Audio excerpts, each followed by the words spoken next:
Okay, we have begun recording. Welcome, folks, to Unfound on the Ground, number 4, right? Under the banner, the framework of the Unfound Podcast. Um, this is researching and analyzing missing persons cases, part 3, delving into documents. Again, reminder, if for some reason I disappear, for any tech reason, hang in there, keep talking. I will dial in. I have the phone information to get back on just in case. It's always good to have tech contingencies for sure. This session is being recorded, audio only. Let me just go through the usual reminders and disclaimers. Um, you can participate by video and audio, but audio is only being recorded. Chat is disabled. For the journalistic, promotional, and/or commercial purposes of Unfound, the audio recording of this digital meeting will be distributed by Unfound. By participating in this digital meeting, you agree to give Unfound permission to use the audio recording of your words for journalistic, promotional, and/or commercial purposes with no compensation to you from Unfound, its assistants, its affiliates, its partners, etc. Welcome back, folks. As always, we want to thank especially our think tank members for their ongoing participation and feedback that continues to shape and move this forward. Of course, I and the Unfound team have continued to formulate ideas and think through the feedback and such, but the think tank members have continued to provide involvement and feedback.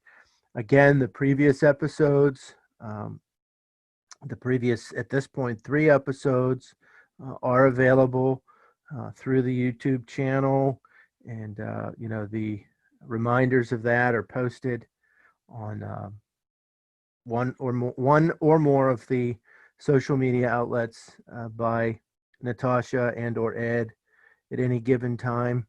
Just a reminder, and I put this out by email, and again, thanks to Natasha for keeping us moving forward on this.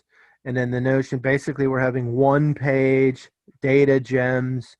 Okay, I put that in an email, that the Unfound Data Gems page, and that's just going to be an ongoing, growing compilation of references and resources from these sessions. So, we'll keep that up to date. I sent the link out by email. You have that. So that is something that will be a resource for us and others. Again, obviously it's a good to document from a credibility standpoint, but it's also a resource page for folks and their own interest in cases. Just a reminder, we even had a lot of problems with feedback, with tech feed, you know what I mean, noise. Keep the mic muted unless you're talking. For some reason you can't figure that out, don't worry about it. I'm Eric Grabowski, and beyond my work in academia as a teacher and scholar of communication, I do cold case journalism. I have been a guest on Unfound.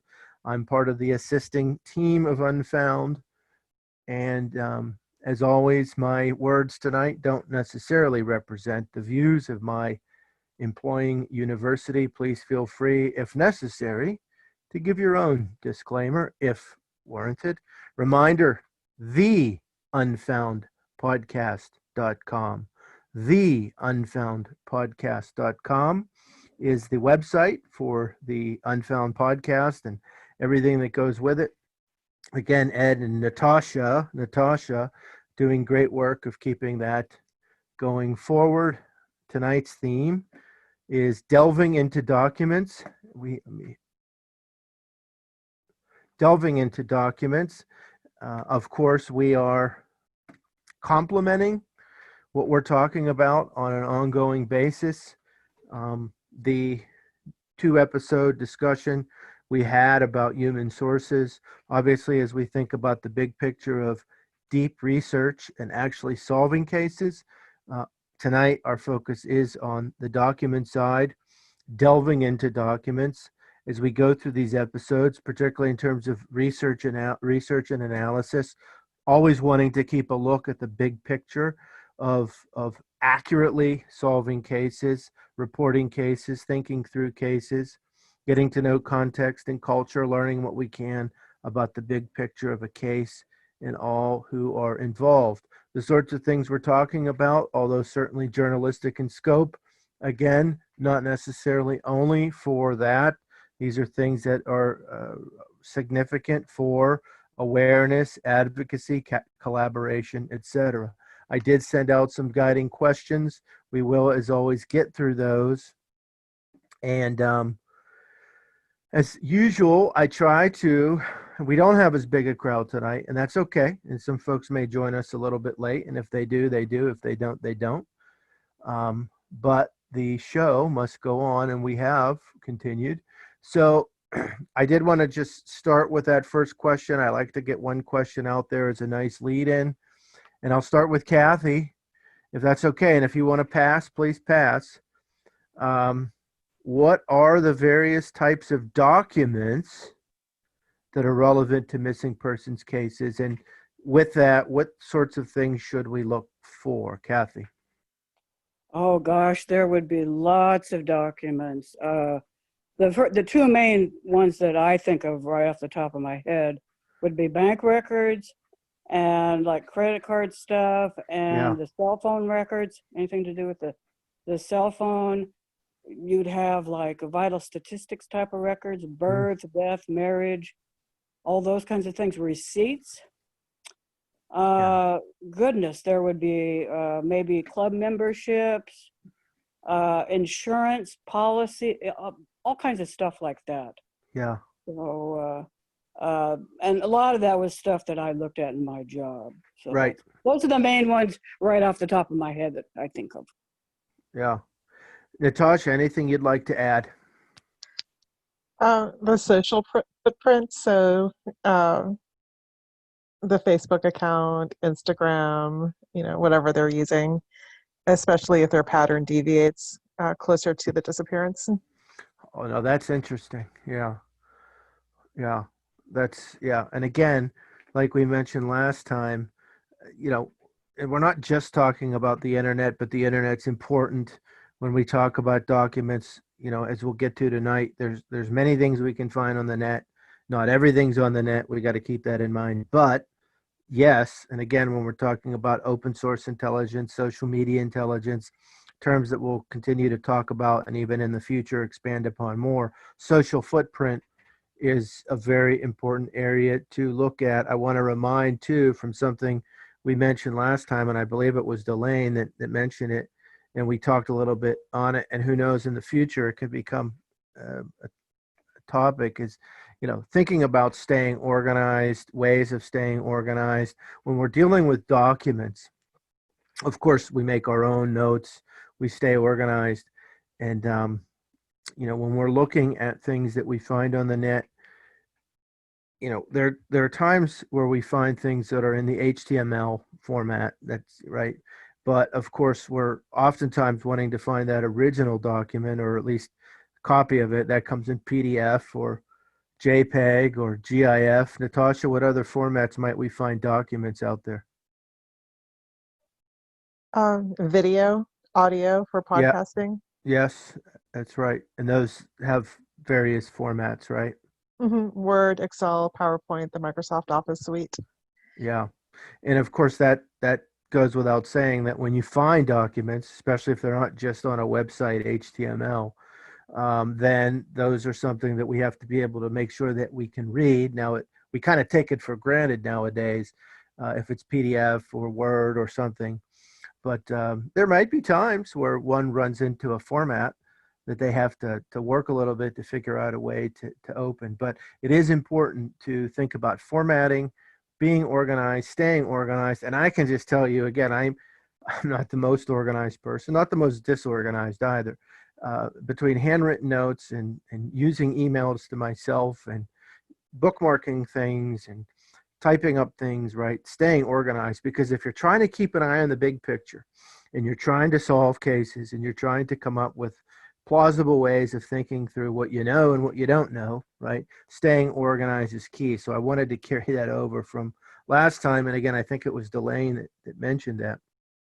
So, I was thinking about it, and some of you have mentioned, and if I'm redundant here, and marriages is one I forgot. Marriage records, of course, and some of these types of records are publicly available, or they're available through a paid database, but they're still somewhat public.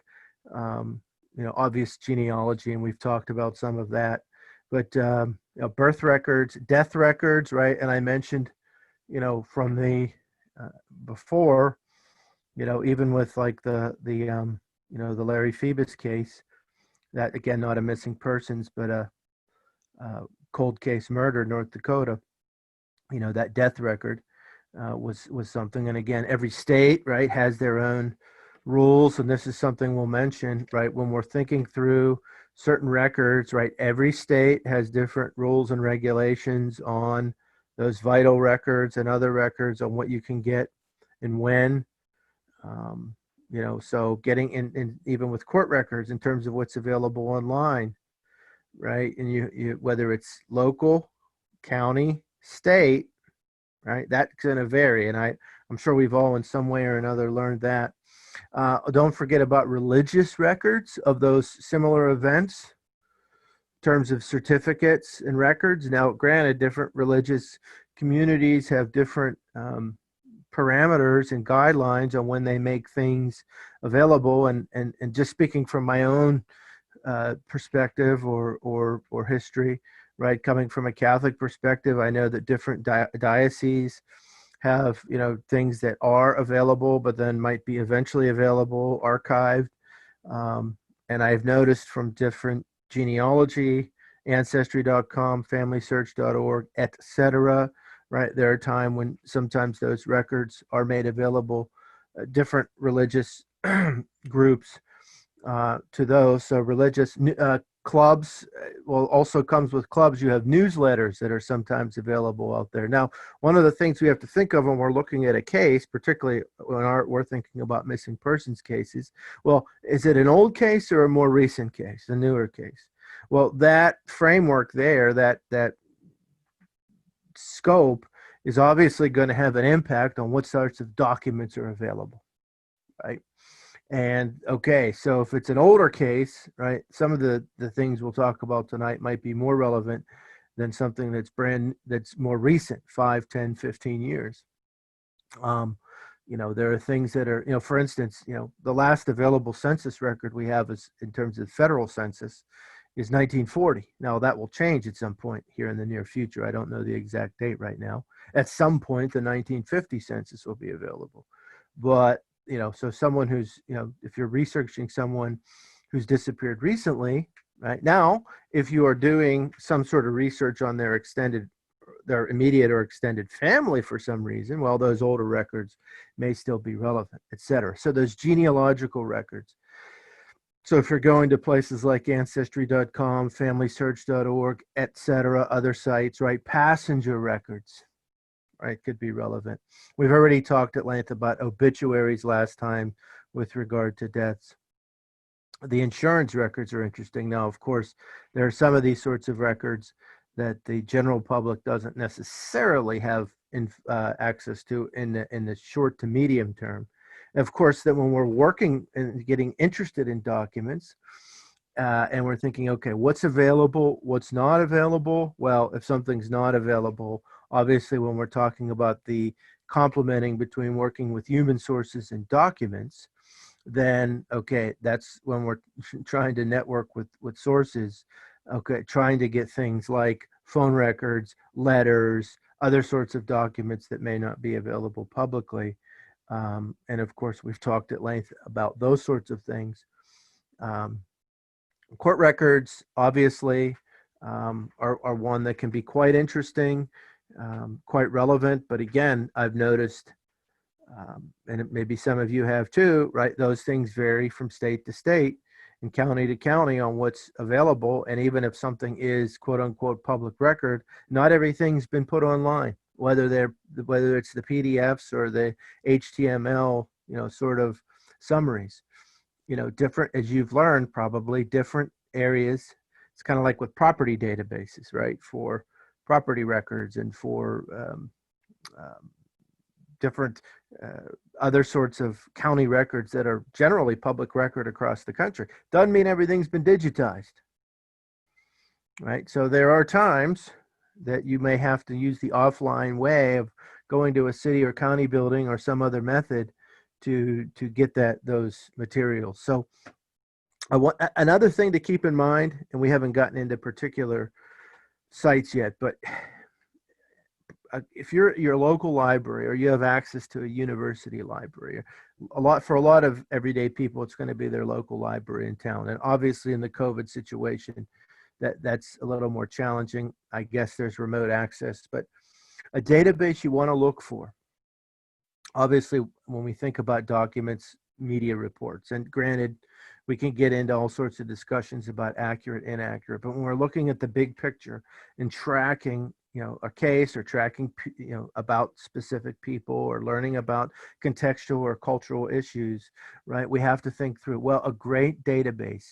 It's called Proquest. Okay. Natasha, in your time, have you ever used Proquest? No. Okay. So Proquest has, depending on the library, different types of access or subscription, but the newspaper, Proquest, right? And it can go historical to more current. Okay. It could be regional, national. It's a great database to search. I don't know how many libraries across this land have Proquest subscriptions, but a lot do. Another thing to look through your local library is what other sorts of subscriptions, historical or more current, do they have even digitally, right? Obviously, Proquest is a big, database, but sometimes, some libraries are going to have specific newspaper or consortium sorts of subscriptions to get access to newspapers. So look for Proquest and whatever else they have. Again, I know during COVID, and I'm sure there's remote access, but it's not the same as going in the library. Sometimes, some libraries may have things you can access only in the library, others remote. Obviously, things are library by library, but those are important things to keep in mind for sure. Let's talk about now some specific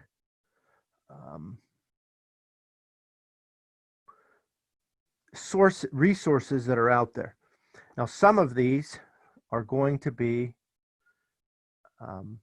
particularly for older cases, some for both, some for, I guess newer cases, but maybe both's a better term. Library of Congress. If you go to loc.gov and you go on collections, I think it's called, or digital collections. Let me just get on there. Now, not everything the Library of Congress has, right? It's digital collections. Not everything the Library of Congress has is digitized, obviously, okay? But there's a lot of things that have been. Some are very historical. Now, granted, again, I'm someone who likes the older cases, not exclusively, but a lot. Remember, though, even when you're dealing with a newer case and you're thinking through things that are important about that family or that area or something about that person or their workplace or something else about them or their immediate surroundings, you still might have to do historical research, right? So, again, these tools are important. The Library of Congress, loc.gov, digital collections, if you click on it. Again, we'll continue to add this. Now, I've never been to an actual Library of Congress location. I've used this site, obviously outside of even this sort of thing, for other things, academically, genealogy, etc. It's a great resource. Has anyone ever used the Library of Congress website? Okay. No, I haven't. No. Okay. It's a great resource. No guarantee you'll, ever find what you're looking for, but it's one to keep in your toolkit. The other one, and again, USA.gov, I can't remember if we've mentioned this before, USA.gov. Okay, again, at the top, it has a search capacity. You can use specific search terms, you can put terms in quotes. This is going to give you access to various .gov domains, right? Federal, but not only federal. I do not know the scope of state level sites that are worked into this. Okay, so if you're, if you're looking for names, places, etc., USA.gov, USA.gov, that is a great resource to utilize, right, when you're searching down, for sure. Another one, so this is a paid one, and I'm going to talk through some example here in a second. And this is one I think we're all a little more familiar with.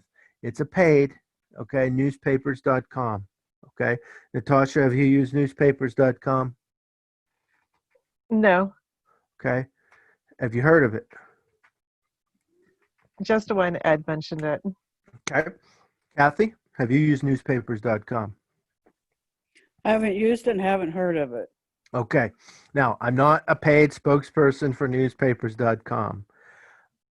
And I know everyone's budget situation is different. Now, I do know, and again, I'm not a paid spokesperson for ancestry.com either. When you're an Ancestry member, okay, there's something where you end up getting hooked to newspapers.com. However, to get the better access, you still have to pay a little extra. So I'm sure for those folks, it all, it all works out for them in the end, which is fine. Okay, newspapers.com, in my opinion, is an essential resource. Okay, I have used this for various things, cold cases, genealogy, academic. Okay, it's an incredible resource. It's worth it. Again, not a paid spokesperson.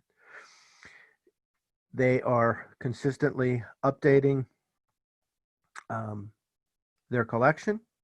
It again, it's a great historical resource. Depending on the particular paper that they're putting in their collection, is going to depend on, what is available to you. It doesn't have everything that's ever been published. Okay, it's not the only place, but if you are, able to access Proquest, able to use, Google, able to access newspapers.com. Sometimes you'll find some state level or some archives from certain papers for free out there on the net, etc. You're going to be finding your way through a lot of historical to current, media reports, whether that's news or opinion pieces or any, in that spectrum. Now, newspapers.com. Let me give you an example here. I've mentioned here openly that when Ed had the Nicholas Masucci case, which was a tremendous episode, that I heard that, listened to it, and said, this is a case that I'm going to get interested in. I'm going to continue to pursue, and I've been open that I've been researching that, and of course, going through that episode, which I've done more than once now, just to listen for things that Ed and his guests discussed, and take some notes. Well, there obviously were some things mentioned, and obviously a place that I jumped to on that was newspapers.com. And that immediately, as I said, okay, this is something that needs to be pursued further.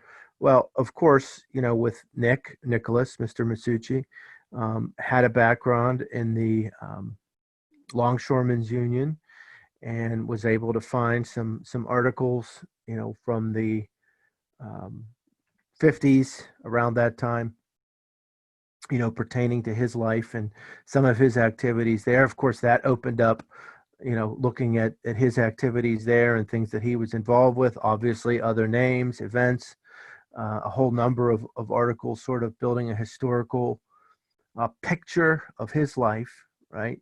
And so, and just like with any documents, by the way, right, whether it's government databases, newspapers, etc., you have the spelling of a name. Make sure you're tracking, misspellings, variations, etc. Think through the different ways a name could be spelt, because sometimes, that happens anyway with any sort of name, right? So that's something to keep in mind when you're looking through databases. So that was a case where I just, I don't remember how long, this was over a year ago, but just through spending some time on newspapers.com, looking through some of those old articles, making some other connections, thinking more big pictures, right? That opened up, another layer of two of other questions. and a layer or two of things that I learned more about Mr. Masucci and some folks, that he was involved with there in the Longshoremen's Union. Of course, then with taking more notes, looking for more things, that just opens up more questions. Obviously, in other cases, or I mentioned genealogy, academic purposes, right? Newspapers.com is great. When you're looking through those old articles, again, you have to continue to look at various reports, and you have to weigh it against other things. Mistakes are made. Sometimes inaccuracies are replicated. Sometimes things are more or less accurate. You know that through ongoing research. But, finding those older newspaper articles and tracing different reports in time can be very helpful, right? One of the other things that newspapers.com has been helpful for me to see, and again, it's not everything, but it's significant coupled with other research, is if you look back in the early to mid 70s, right? Mr. Masucci disappeared September 1974. Well, it's interesting. You don't find really, you don't find, at least in what I've seen so far, newspapers.com and elsewhere, any media reports about his disappearance. Okay. Now, I'm not saying that there aren't any, because I've not seen every media report from New Jersey, New York, regionally, nationally. But at this point, I haven't seen any. And we can say that, really it was, Ed's program that was a significant overview of that case. Of course, Charlie Project, etc. But in terms of any reports from that time, and of course with these older disappearances or other types of cold cases, you're trying to see what was discussed at that time, right? Which gives you answers and provides for further areas of inquiry. Kathy, what do you think so far on what you're hearing about something like newspapers.com? Oh, that sounds really tremendous, because I'm coming from a perspective where I don't have any familiarity of getting a lot of these documents without summoning the records. So Yeah. just as a private citizen getting this stuff. So newspapers.com sounds like a wealth, especially the older files, as you said. What was going on at that time when newspapers were so pervasive all over the place? Well, not anymore. Yep. But a great source of information. Can I also say the benefit of newspapers.com is when you search it, of course you get, the formatting they're using for the searches, but they're basically giving you access to a copy of the newspaper itself that then you can see on the screen, you can download, whatever. So that you look generally at a digital copy of that newspaper. Right. So you're able to see that. And yeah, in the context of other things that were happening. And of course, it becomes a research. As you get to learn more about a case, you learn about other people. You're like, well, wait a second, maybe I should look into them too. And then you find out, well, they're probably not relevant to this case, but boy, that's interesting. Right. There's other things that might be going on around that. Natasha, what do you, as you hear through this with newspapers.com, how might it be useful? What sorts of things do you have to say about this?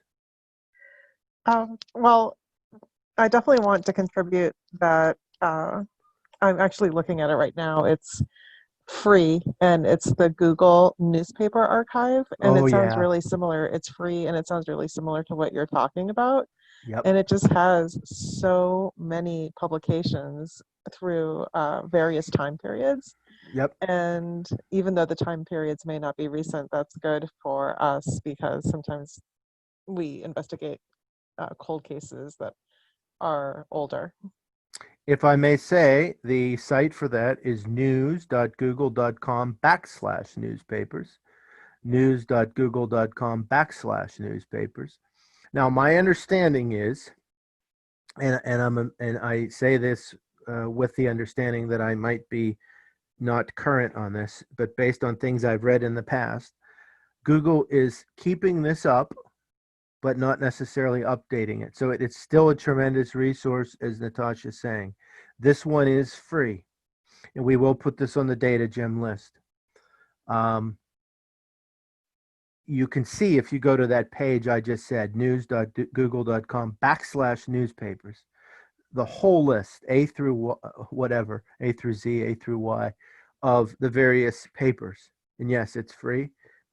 With these, kind of like, I don't know if you can print or download these from a copyright standpoint in terms, it's kind of like, might be kind of like Google Books. I could be wrong, but you can see them.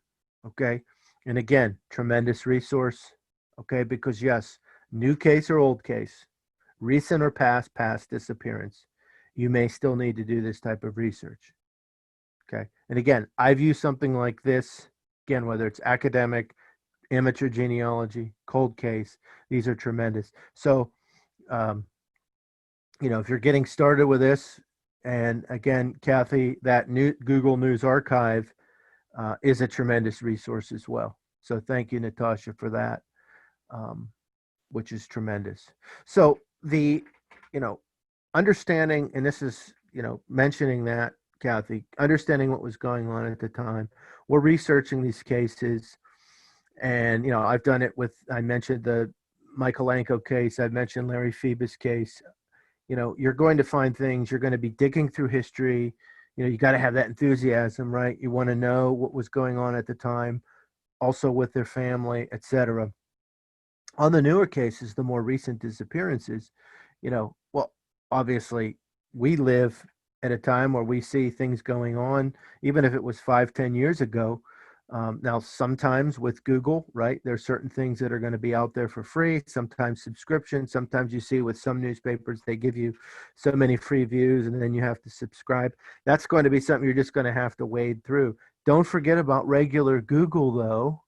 And I think in the future, in a future episode, but when you're using Google, there are different ways, and I'm just using Google's terminology here about refining your web searches. And of course, we know about using quotes and or and there's a whole nother way, and Natasha's probably a little bit more expert than I, but this becomes its own topic, the different ways to use Google. But in terms of newspaper, media reports, other sorts of document, using Google and going beyond the first page can get you access to many types of documents. Natasha, anything you want to say about that?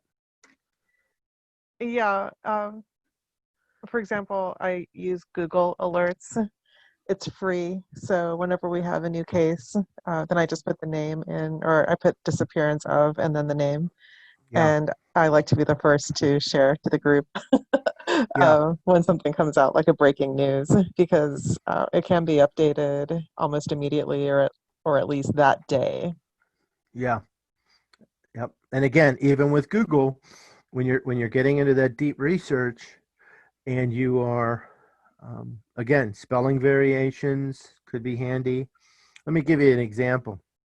And again, with my ongoing of trying to look for things tied to Nicholas Masucci, just something as basic as spelling, you see his name rendered Maschuci.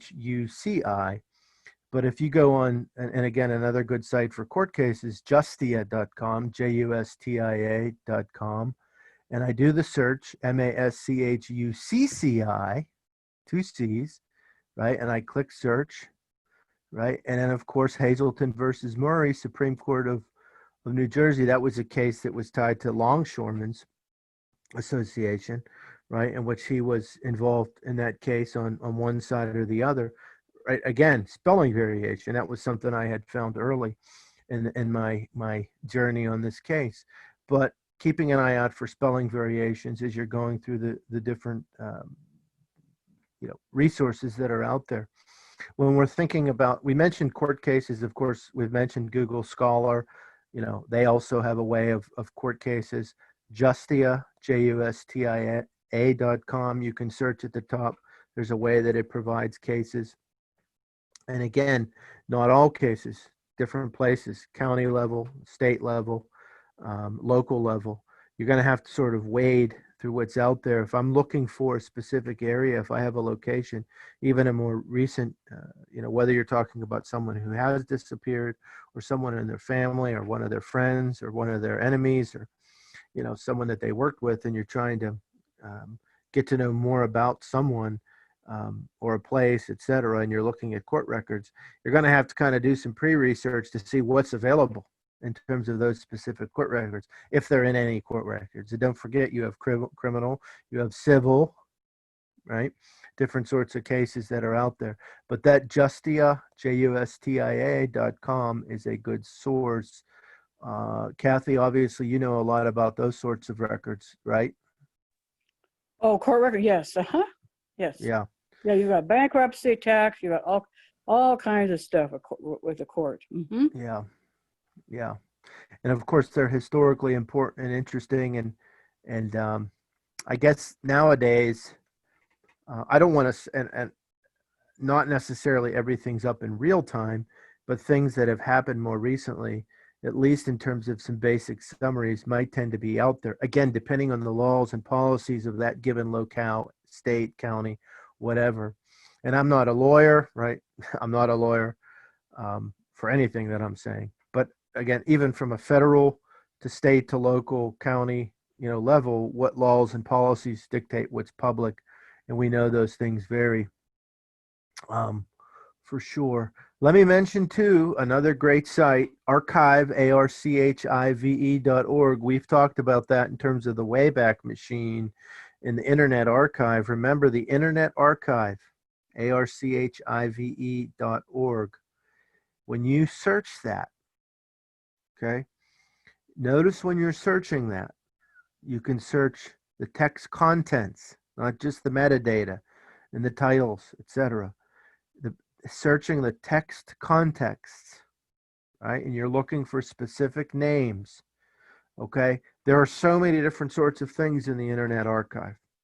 And I'm now reading from their site, nonprofit library of millions of free books, movies, software, music, websites, and more. Natasha, what have you used this site at all, if at all, for? I was working for a company that it was an internet kind of like, it's basically like Yahoo Answers now. Yeah. So we were on archive.org because it was shut down. Yeah. Yeah, it's a tremendous resource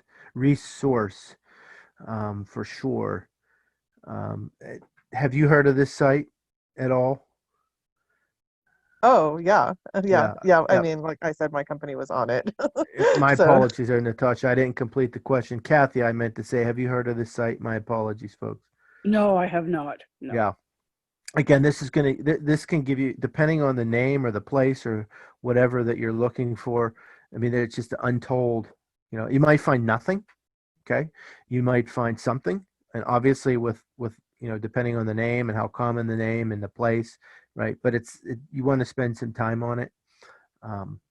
But it's tremendous because depending on what you find, it could be HTML, or sometimes you might actually get a PDF or some other, replication of the document itself.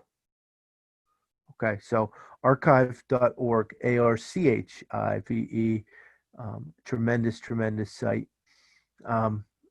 Let me mention here too, the vault, the FBI vault, vault.fbi.gov.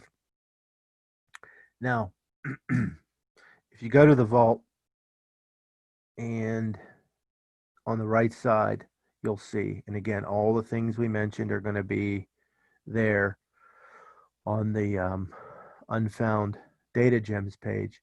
But if you go to the vault, you'll see they have by categories. There's also a way to search the vault.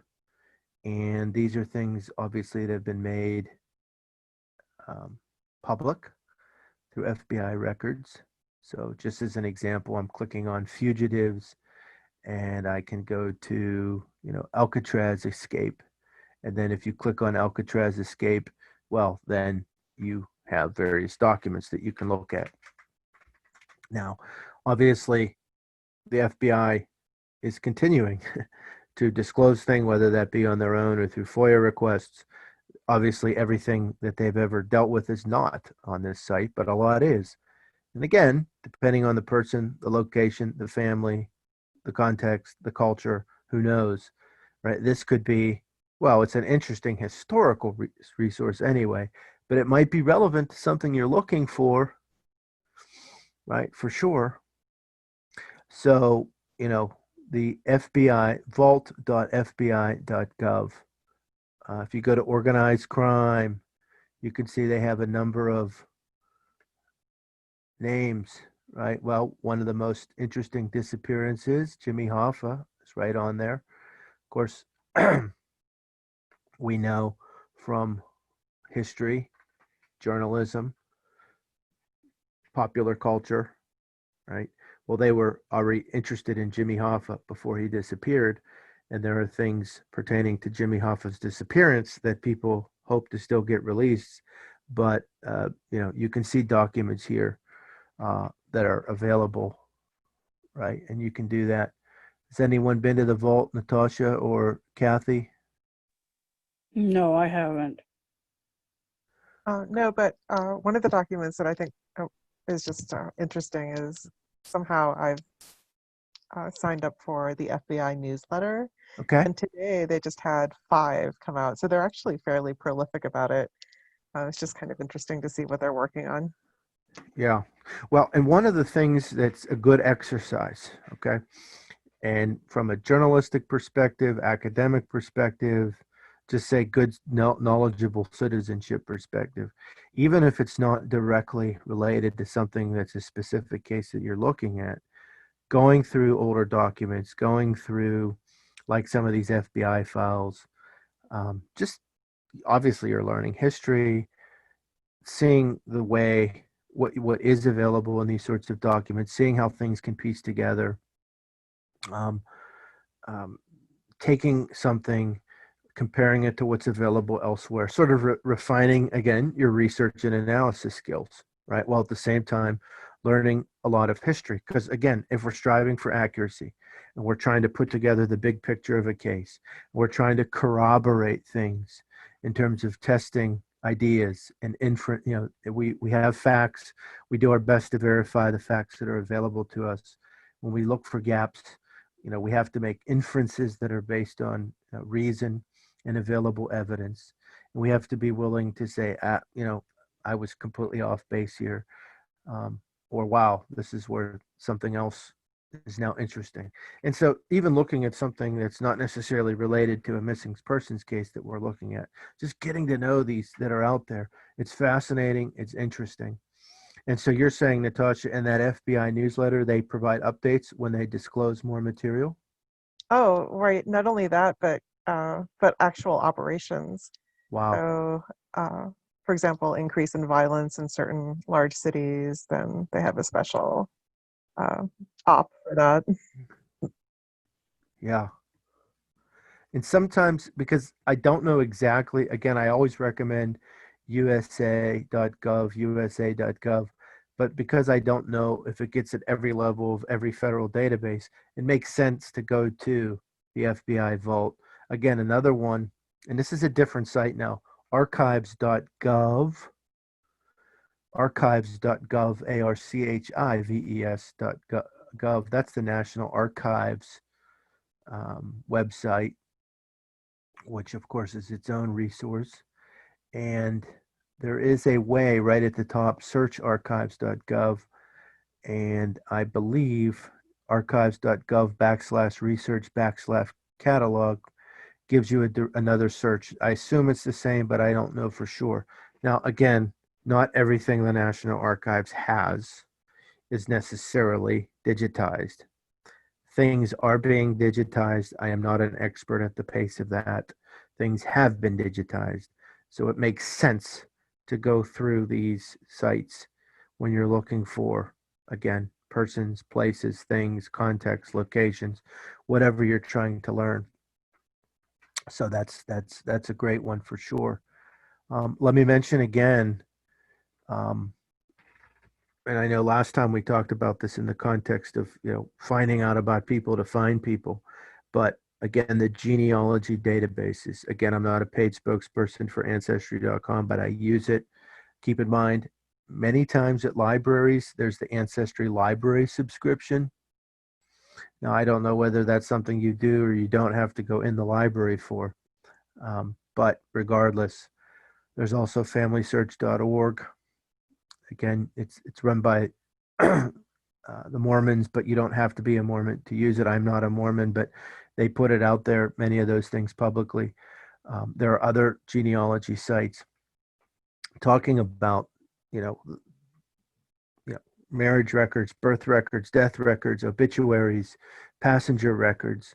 Sometimes you find some other records there, forums, discussions on different genealogy pages that, again, help in that. You have to consistently corroborate. And we know, and I've learned this not, through amateur genealogy and in general, even sometimes on those sorts of records, mistakes were made.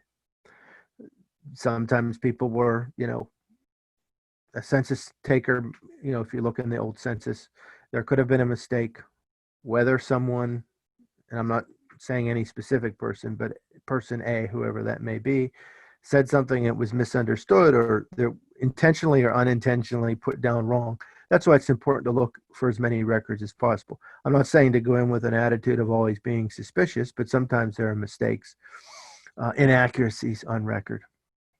And frankly, sometimes in history, people were not being honest on records, just like nowadays, right? And that happens too. So when you're sifting through records and you're looking at, you're putting things in perspective, you're putting things in the big picture, media reports, genealogical records, other, government documents, whatever you can find to corroborate, right? Verify. That's important too. Let me just jump here. My own, obviously going into when I started getting interested in cold cases and such, obviously I had some background on the academic side and also, with amateur genealogy. Now, of course, I've continued to expand all of those areas together now, including with cold case research, and you're continuously learning more, different sources, how to use them. Part of it are through these sorts of discussions, right? But you're going to run into walls, right? And you're going to run into, I can't find the record. Now, I've mentioned before the Mary Ferrell database. And the Mary Ferrell database, MaryFerrell.org. We've talked about it. It's a tremendous website. It's not free. You do get some free searches per day. They will time you out there or they'll stop you. You're, again, regardless of what your views are on JFK theories or ideas, the point of it is, though, why it's so important is because as time has gone on, and from that point in time, everything that's pertained to trying to understand more about the Kennedy era and the assassination the scope of that has involved so many things, like organized crime, for instance. And so even if something is not in any way directly or even indirectly related to the JFK assassination, you're going to get government documents, for instance, on the Mary Ferrell Foundation, right? And again, these are records of investigations. So they're not necessarily going to, it could be the speculations or conjectures of agents, but you're seeing a paper trail. You're seeing the sorts of things that they were grappling with or verifying. Now, there are some things that may be redacted. Okay, so you're going to go to places like that. You're going to look at newspapers.com. You're going to run into a wall. You're going to see gaps. Okay, well, obviously you're working your human sources, but you're still going to have gaps. And then you're going to have to say, well, what else can I do to get those records? Well, public records requests, right, to get documents. And so whether it's a FOIA request with the federal government or some agency thereof, or doing, records requests at a, county, local, state level, right, to try to get those records. Again, every, state, area, local area has different laws and policies governing them. Plus, of course, we know with the federal government, we have the Freedom of Information Act. Kathy, do you have any experience or thoughts about those public records requests?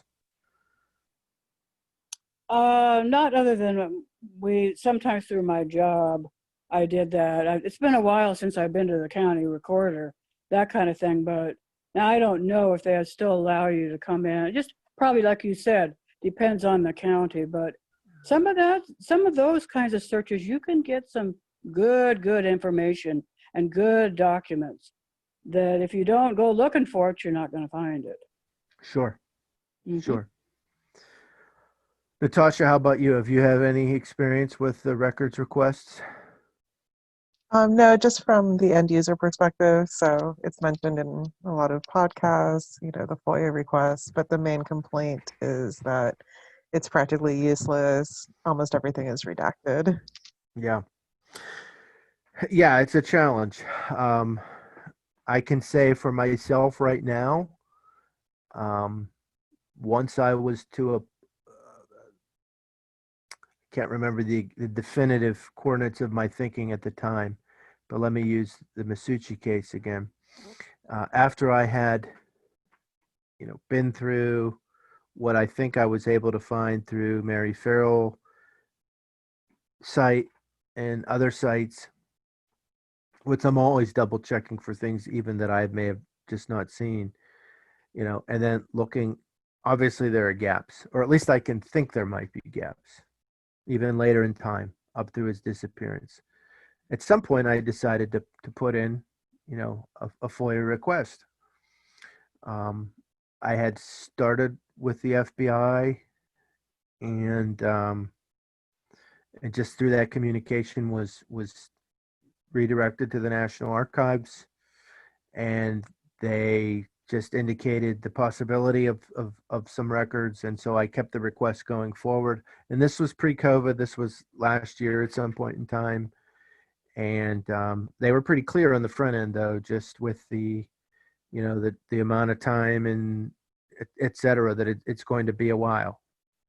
And again, this was pre-COVID. This was last year, so I'm waiting patiently for that.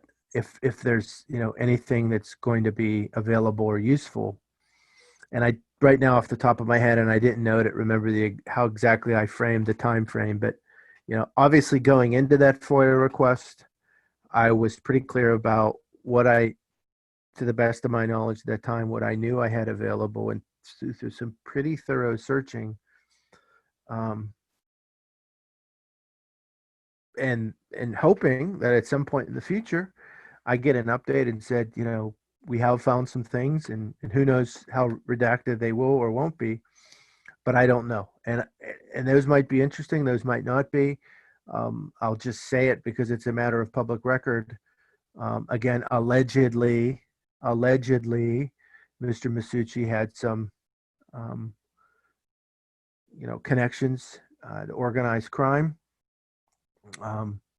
Probably, and this is just my own opinion, probably not a made guy, but some sort of associate. Again, allegedly.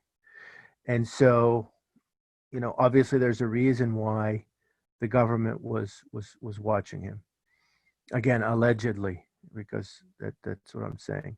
So, and who knows if anything, that even if they have anything, if it is going it'll be interesting regardless, because we all know when we're trying to research a missing person or their friends or family or area, right? It's important as such. We're learning. It's important about that person and their friends and family and the area and all those sorts of things. But in terms of actually solving the case, who knows? But those documents might or might not be helpful, but that's part of the adventure. Okay, so FOIA requests, records requests, every state has different laws. You're going to have to get to know those, right? There's all sorts of, policies and laws across the country.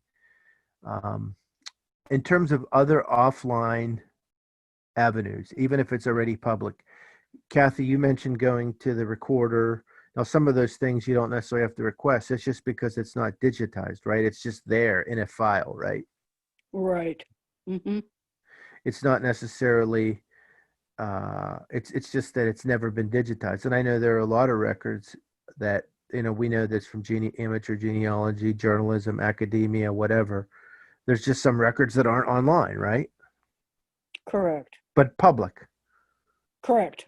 Yeah. Mm-hmm.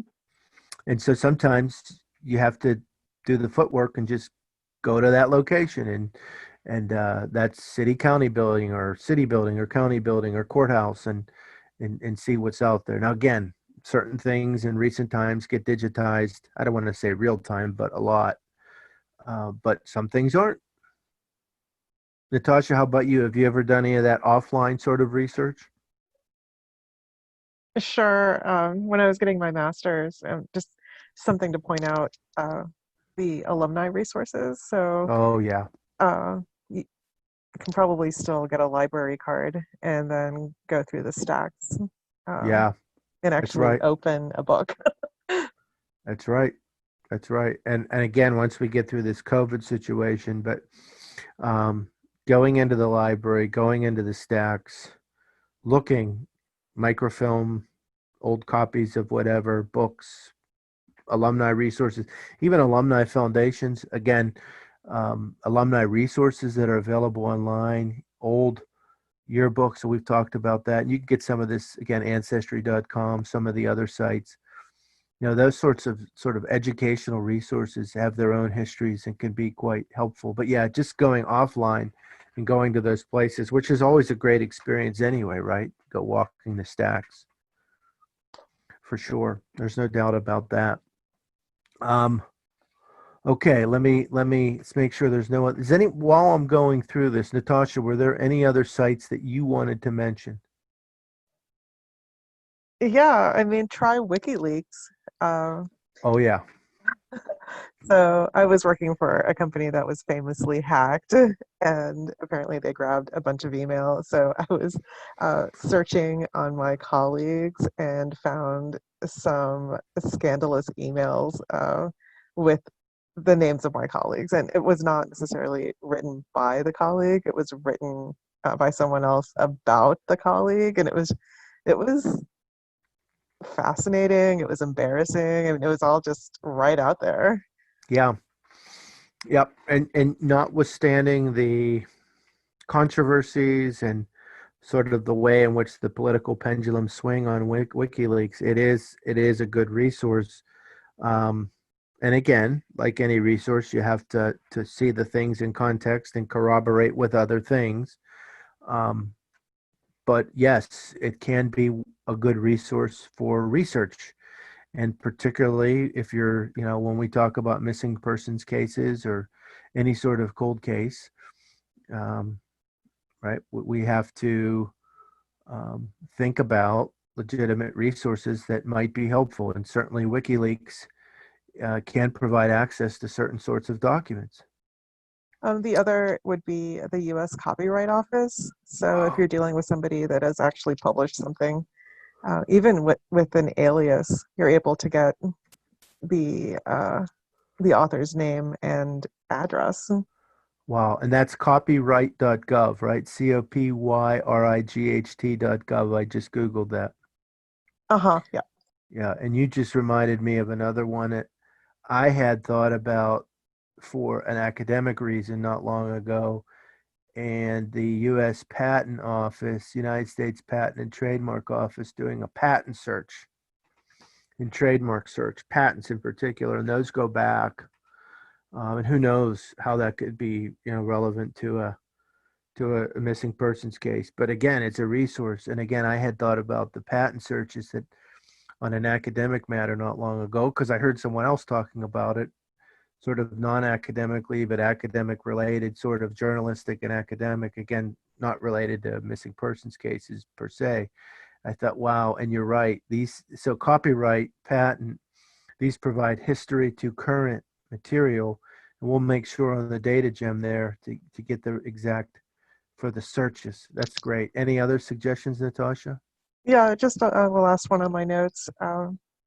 They always seem to be changing their offer, but uh, for example, if you sign up for the New York Times, the paid subscription, you're Mm-hmm. most likely to have access to their archives, Yeah. and that is incredible. I mean, it's everything from all time from the New York Times. It's great. Yeah, that's a great suggestion. And I wonder, well, I know, and I don't know all the details, that some of the other notable papers, national, regional, local out there, if they're not already linking up with the newspapers.com or whatever, they might have their own archives, paid and or free. Again, you'd have to do your own preliminary research. So if you know an area tied to a missing persons case, for instance, well, do some initial pre-research to find out what are or what have been the newspaper, television, radio, etc. reports that have been available over the years. What were those entities? What sorts of materials and archives are available from those entities? Are there any human sources from those entities, even from the past, that might be or might not be, might be helpful to talk to, right? So that's important to consider. Kathy, how about you? Any online sites for documents that you'd like to suggest? No, there's none that I know of. Yeah, well, hopefully this has all been helpful. And by the way, This as has always, been very helpful. yeah, and by the way, folks, for any of us, if there's anything that you think about after the fact, send one of us an email. We'll work it into the mix somehow. So again, that's just part of the collaborating, corroborating, right? Working together for that. On that Mary Farrell, again, MaryFerrell.org. Remember, you do get so many free searches per day. When you go right, the search function's right at the top. So if you know someone, whether they're in organized crime or government work or etc., basically Mary Farrell's site will block. Now, I'm not a paid spokesperson, but I did get a membership because I just really wanted to for journalistic and even academic work. It's just such a great database. And so, but if you don't, you can still look at the links, meaning when you do a search and you can click on those and look at them, it'll just limit how much searching you can do per day. So it's very valuable for sure. I mentioned this probably in the first episode. If I didn't, my mistake, but I'm mentioning it now. The journaliststoolbox.org, and in the crime category, and again, I'll make sure we have this in the data gems if it's not already there, journaliststoolbox.org/category/crime. There are a number of resources on there, obviously some leading to the sorts of documents and other resources, open source intelligence, social media intelligence, documents, data. Boy, we haven't even we will probably, and this is where, between Natasha and myself and others on the team, starting to talk about data and mapping. And I mean, there's so many avenues. This is exciting, is it not?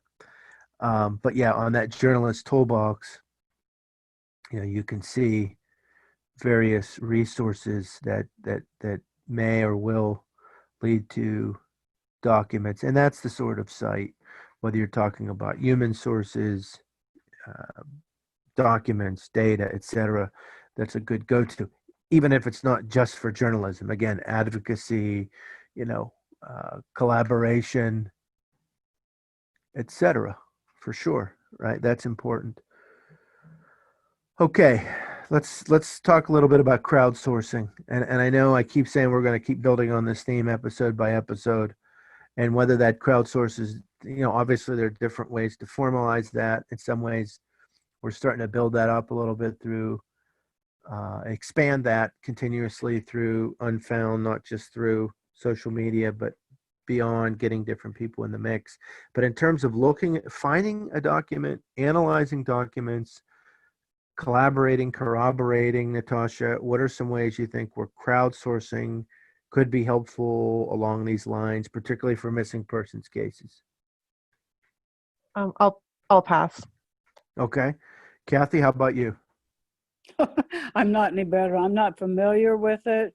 Are you just talking about like analyzing documents? I'm not quite sure. Well, you know what I should do? And again, I apologize. Just let me one more time, just for the sake of consistency, just go back to our Merriam-Webster definition. Crowdsourcing, right? The practice of obtaining needed services, ideas, or content by soliciting contributions from a large group of people, and especially from the online community, rather than from traditional employees or suppliers. Okay, there's different models of it. Not, people aren't always compensated for it. Sometimes they are. Sometimes it's just a matter of getting people to, crowdsource in a long way. Online crowdsourcing strategies induce, large numbers of people to solve, to find, to think, etc. I'm just paraphrasing from what's on here. Um, so does that help, Kathy? Right? Ways in which we can find ways to collectively find and analyze documents for missing persons cases. Well, I would think creating a group, like what I think Cherie is doing, to like work on a particular case kind of thing would be very helpful. Other than maybe where people are giving their theories kind of thing online, but that would be more of a like Reddit and that kind of thing, people just giving their opinions. But as Yeah, far as leading a group, that I'm not familiar with. Doing that online, I'm not sure how you would go about that. yeah. Natasha, is this prompting any suggestions from you, or are you still passing? Yeah, just to always, in every single case, try to discern the credibility of the source, whether it's the document or the person. Yeah. One Because idea. Yep. Sorry. no, because that could really lead you down this wild rabbit hole that could even be intentional. Oh, Well, yeah. we know this person's looking for this. Yeah. Let's just have some blog that leads her nowhere. Yeah. And you're getting into issues of social engineering, right? Um, yeah. No, that's important. And an idea could be, depending on where a case is the let's say that from the sort of preliminary research to sort of the in-depth research, if you had a case and you had a sense of the geography of a case, the immediate and affiliated areas, let's say that the person who was missing, and then affiliates and or friends and or families and or workmates had a certain geographical scope, then you could get people, credible people.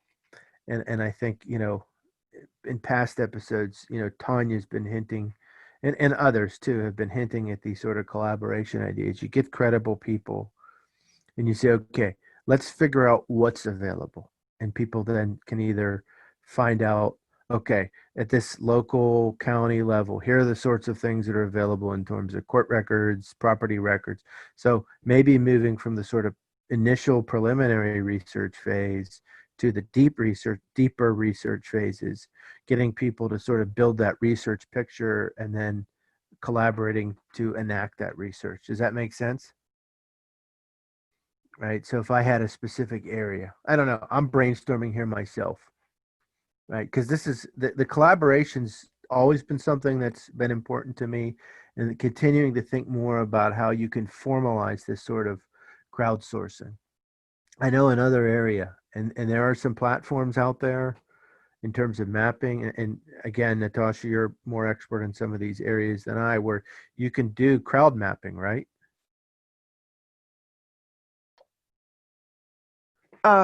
Yeah, yeah, definitely. I mean, not only that, but it's a paid web analytics tool. So if you have a large portal like the New York Times, then you're able to do a heat map Yeah. and see it would be overlaid on the page or the home page, and then you're just able to see if it's a darker color where people are clicking without even having to read the numbers. Oh, this is the most popular article. They're clicking below the page, and it's just a visual. It's Yeah, and you could, so we often think about these maps. There have been people that track murders, missing persons, budgetary issues, political trends, whatever. you could also, and by the way, if anyone's done this out there in the world, my apologies for not knowing or mentioning it. You can it would be interesting if someone has done or could do a map of looking at local state resources and look at areas where you have sort of stronger HTML or doc, PDF, whatever collections of materials, and there's where less. And then people who want to advocate for more public transparency or availability, right, know where things are more or less available. And besides all that advocacy, it's like, oh, now we have a place to know where things are and aren't. You could probably map that, right? Yeah. Mhm. Yeah. And I'm just thinking, some people like the visual side, others not, whatever, but the mapping has been a way to think through that. And again, I'm thinking out loud here. I've not thought enough specifically about how crowdsourcing can help with finding and analyzing documents, because we all know through research, whether it's academically, journalistically, commercially, everyday citizenship, right? Revisiting things, looking at things, getting second opinion, second eyes on things, right? That can be very helpful. The collaboration piece can be helpful, for sure. I mean, we see just from these discussions how much sort of that spirit or idea of collaboration can be important, right? For sure. Okay, let me make sure there are no sites that I have missed as I go through my list here. Google Books, folks, books.google.com.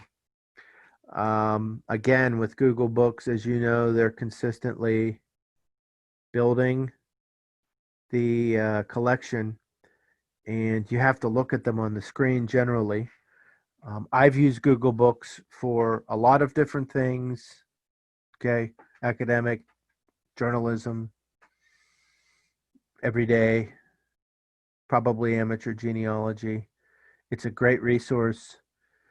Can't always see everything. Sometimes there's different levels of what you can view. Sometimes you get snippets. Sometimes you get more extended texts. Natasha, what's your experience with Google Books? Books.google.com. Oh, it's fine. I mean, I usually have the first couple of pages. You have a table of contents. Usually that would be included. But along with Google Books, I don't know why I didn't think about this earlier. There's Google Images. Oh, yeah. So if you have the person's picture, you can upload that as an image and search on their image database. Yeah. Yep. I have used this for a number of materials. Google Images. Yeah, the Google platform framework, whatever you want to call it, can be helpful. And as you understand the ways of doing searches and sort of the logic of searching and take the time and go beyond the first page, it can be very helpful. Kathy, have you ever used Google Books? Again, no, I have not, but it sounds very interesting. Yep, books.google.com. Books.google.com. And again, the more specific, you have to spend some time with it. If you're looking for names, spelling variations, putting what you want to search for in quotes, obviously is going to give it more specificity. Sometimes you're going to get a fuller view. Sometimes there's going to be snippets. Obviously, Google is guided by copyright.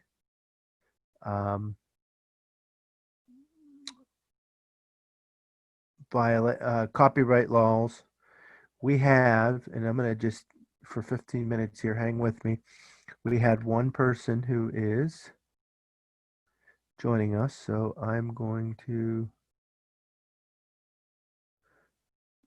just do that. So, yep, Google Books, Google Images, very, very important. And just let me do one. We have someone who has registered late, and I'm going to, someone I'm familiar with, prove them, even though we have 15 minutes left. Okay. Yeah, so Google Books, very important. One of the things I wanted to mention tonight, if I didn't mention it on the front end, my apologies.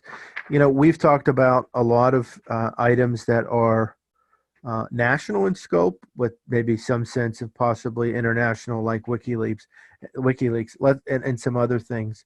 But let's not forget, depending on the case, depending on the context, depending on the culture, depending on the circumstances, however you want to frame it, um, right?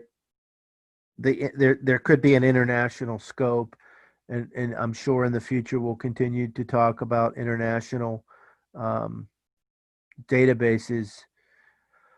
I have mentioned maybe before insightcrime.org, INSIGHT crime.org is a pertaining to organized crime, and not just in the United States. Insightcrime.org.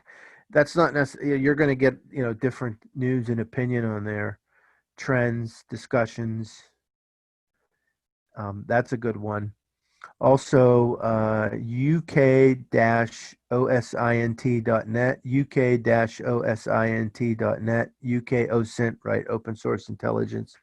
There's some things on there that could be helpful in terms of, again, it's not just only with documents, it's a lot of the things we're talking about. And we will continue on these discussions about open source intelligence, social media intelligence, but who knows what cases you have that might take on not just a national but international scope. Natasha, anything you'd like to say about that in terms of the value and of course you mentioned WikiLeaks, which is definitely international, but anything you'd like to add about sort of the international scope? Sure. U.S. Hispanics are the largest minority in the United States now and for the foreseeable future. So, of course, leaning on the Spanish language. Many, of course, are foreign born, or they're just 1 degree of separation away from their countries. And I was just looking at the newspaper archives from Google, and I saw El País, Mm-hmm. which is obviously the top newspaper from Spain. Yeah. So then, that really is, you're able to leapfrog across the pond quite easily with just a click. Yeah. That's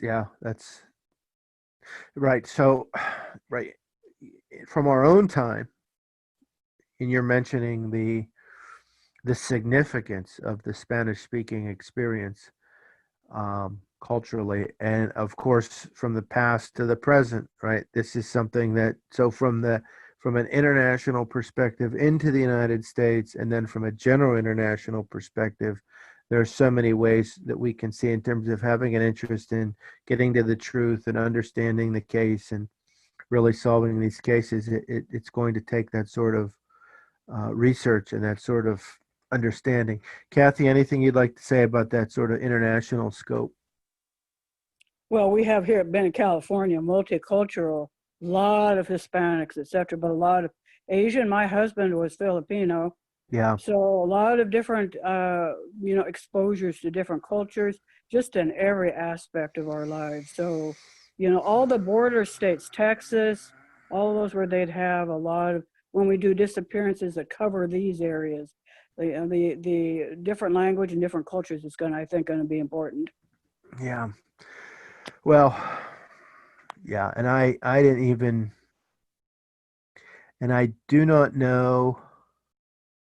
Okay, so, and this is just some really quick looking on the archives.gov, again, National Archives, maybe through USA.gov, maybe through other um, resources, State Department records.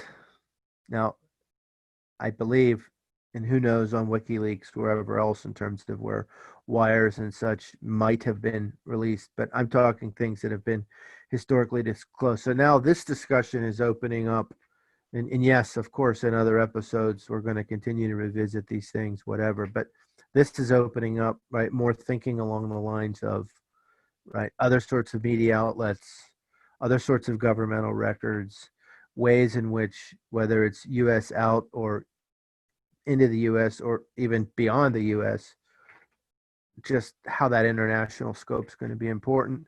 Of course, both from an English speaking perspective and other language perspective. And so we can see how much just the research in general is important. So that's very helpful along these lines. So as always, just want to make sure, Kathy, is there anything else you'd like to comment or ask that from your view that we've missed this evening? No, you haven't missed. No, I've appreciated all this wealth of information that you're, disseminating here. Both you and Natasha, tremendous amount of information, and it'll be very, very helpful in researching these cases. And I sure appreciate your time and efforts. Yeah, well, we appreciate your involvement, and it's just exciting. It builds a lot of enthusiasm just to have that involvement. Natasha, anything that we've missed that you'd like to mention or ask, etc.? Sure. Thank you, Kathy, for your kind words. And we hope to see you soon in the future. It just dawned on me as far as the international scope. There are many clubs. So a family friend of mine is a member of the German club. Mm-hmm. And there was some kind of Oktoberfest, so that was really fun. And obviously there were many, many German people there. But that's also open to the public. So you don't have to travel to Germany. I mean, you can just look to see, cultural outreaches. And which is a great layer to loop back when we're looking for documents, old and sometimes new, ethnic groups, national groups, etc., the different way of framing that, have events, have brochures, have newsletters, have history societies, have archives. Sometimes those are organizationally housed, organizational websites, etc. Sometimes those, depending on the status of a group over a period of time and or their operations, they may end up getting housed elsewhere. Let me also mention, as you're getting to know an area, a region, a set of disciplines, finding out what libraries, whether it's community libraries or university libraries, are housing in terms of archives. Now, sometimes those are resources that are made available to the public. Sometimes those are not. Okay, that depends. But usually you can find out those things, easily. And even if it's available to the public, that doesn't mean it's always digitized. Sometimes it is, sometimes it isn't. So that's important as a general matter. But yes, to loop back, a lot of these nationality or ethnic groups have these events and organizations. And I've seen this through, again, genealogy, etc., right? Those can be resources, or at least provide, I'm constantly on the look for this or that. And again, there's a cultural or ethnic or contextual matter that becomes very important. Folks, this has been helpful.